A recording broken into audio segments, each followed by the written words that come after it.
శ్రీ శారదా విద్యానిలయం అనే స్కూల్లో చదివాను.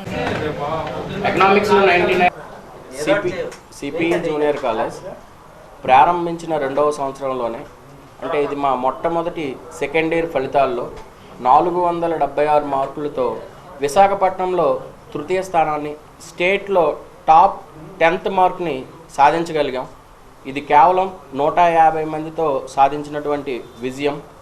కార్పొరేట్ కాలేజెస్కి ధీటుగా మొత్తం 150 మంది విద్యార్థుల్లో 35 మంది విద్యార్థుల్ని 95 మార్కులకు పైగా సాధించాం. సో ఇదే కాకుండా మొన్నటి ఇంటర్మీడియట్ ప్రథమ సంవత్సర పరీక్షల్లో వైజాగ్ టాప్ మార్క్ 491 మార్కుని 100 మంది విద్యార్థులతో సాధించగలిగాం. అంతేకాకుండా 480 మార్కులకు పైగా వచ్చినటువంటి విద్యార్థులు 16 మంది.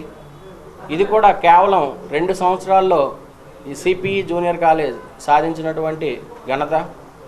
దీనికి గాను మన గంటా శ్రీనివాసరావు గారు, మన విద్యాశాఖ మంత్రి గంటా శ్రీనివాసరావు గారు విద్యార్థి మనోజ్ కుమార్ బాలాజీని అభినందించి పుష్పగుచ్చంతో అభినందించారు.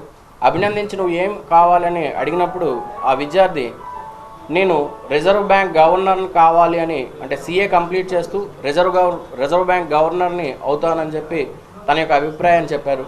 నిజానికి మన దగ్గర ఉన్నటువంటి ఈ ఆణిముత్యం 491 మార్కు, రాష్ట్ర సెకండ్ ర్యాంక్, అలాగే మన వైజాగ్లో టాప్ మార్క్ని వచ్చినటువంటి ఈ అబ్బాయి ఒక రోజు కూలీ చేసుకునే ఒక రోజు కూలీ అతని అబ్బాయి అయినా సరే సీఏ చేయాలనే తపనతో సిపిఈ జూనియర్ కాలేజీలో చేరి కష్టపడి చదివి తను ఈ ర్యాంకును సాధించగలిగాడు.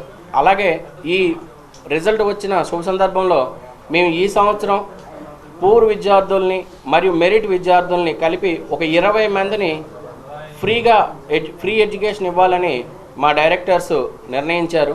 సో ఎవరైనా సరే poor students with merit students ఉంటే డెఫినెట్గా సిఏలో ఫ్రీ ఎడ్యుకేషన్ ఇస్తామని ఈ సందర్భంగా తెలియజేసుకుంటున్నాం.